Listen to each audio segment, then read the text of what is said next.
Hello everyone, welcome to Shaw the Cook. Today we are going to make mango lassi.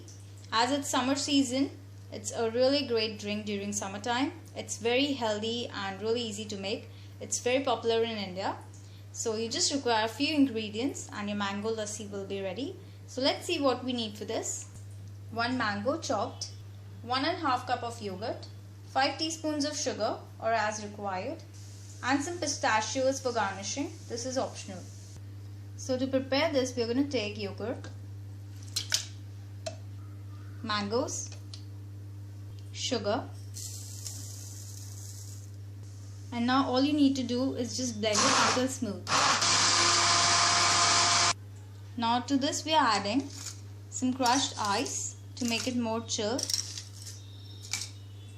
and just blend it until smooth. And your lassi is ready. Just pour it in a glass.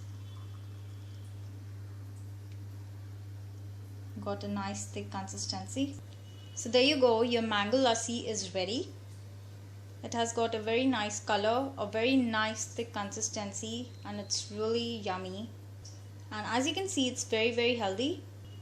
Do give it a try and let us know how does it comes out. If you like this video, do thumbs up and subscribe. Thank you so much for watching. Bye bye.